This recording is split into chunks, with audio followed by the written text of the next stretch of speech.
Hi, my name is Kevin Retsch. I'm the owner of First Meridian Mortgage, and today what I want to go over is payoffs. Okay, a lot of times people say, "Oh, I looked at my mortgage statement and my balance on my loan is $400,000." Okay, then we go to do a refinance or they go to sell the home and they figure out what they actually owed the bank is actually more than the 400,000. So I want to go over why payoffs are actually different than what you think your balance is. Okay, so in this example, we're using $400,000 of balance, and remember that interest is paid in arrears. It's not like a rental where at the first of the month you pay for the whole month's rent and you get to stay there. If you don't pay the next month, you're gone, right? In a mortgage, it's paid in arrears. And what I mean by that is when you make your June payment right here on the first of the month, you're really paying May's interest. That covered May, okay? Now, let's say you were doing a refinance and you closed on the 15th of the month. In that scenario, remember, interest in arrears, you got to live there the whole 15 days and you still owe the old lender 15 days of interest. So in this equation, you have 400,000 plus 15 days of interest. That's $1,500. Your actual payoff is going to be $401,500. Okay? Now, you own the house, you're not moving out, you're just doing a refinance, so now you have the new lender. This is the only time you ever, at closing and on a refinance, that you prepay interest like a rental, okay? So you're prepaying, and that goes into the prepaids and the escrow to the new lender, okay? That, by paying half to the old and half to the new, covers that month's payment, okay? So in that situation, if it was a refinance, both are covered. If you were selling, then that would be your payoff versus what your balance was at the beginning of the month, okay? So if you're selling, you no longer owe a new, you just owe the old, okay? Now, make things a little bit more complicated. On a refinance, you could have a 60-day scenario or a 2-month scenario on a refinance. 2 months, okay? What I mean by that, let's say you closed on the 10th of the month.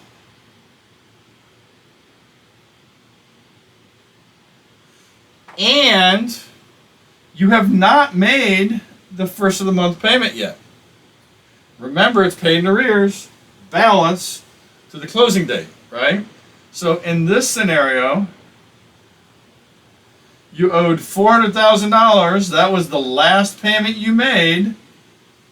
That covered May's interest, okay? You didn't make that payment on July. So you owe 40 days, 30 plus 10, 40 days of interest to the $400,000 balance that you were at. So that would be $4,000 added. So your payoff would be $404,000 when you thought by looking at your statement that it was $400,000, okay? Now, again, if you were selling, then that's the payoff. But if you're refinancing, you also have to pay into the new account 20 days to the new, we'll just call it $2,000. So plus $2,000 at closing, plus the escrow, plus the closing cost, plus the balance. So this number can add up to 2 payments plus escrow plus closing costs plus balance. This number just went, if your payment is $3,000 a month, you're at 406, not counting the escrow or closing costs. So the amount of money at closing increases because of a 2-month scenario. Now, that equation, you met your interest on this payment now also. So you skip this payment, you skip this payment, you get to live in the house for 30 days, and when you make the first payment on the first, you covered all that interest. So in this equation, we essentially covered a 90-day period. We covered all the interest, whether or not it was a purchase or a sale or a refinance. And in that scenario, anytime you're doing a refinance, your equation for a refinance could be 1 or 2 months payments plus closing costs plus escrows on top of the balance. Okay? So, in general, whatever you see on your statement as your balance at the very beginning of the month, that's only going to be accurate if you close on the first of the month, the same day that you made the payment on that statement. So, my name is Kevin Retsch. I'm the owner of First Meridian Mortgage. I'm licensed in Virginia, Maryland, D.C. I have other broker owners that I can refer you to in 32 other states, so feel free to reach out to me even if you're not in Virginia, Maryland, or D.C. To all the Marines out there, I say Semper Fi.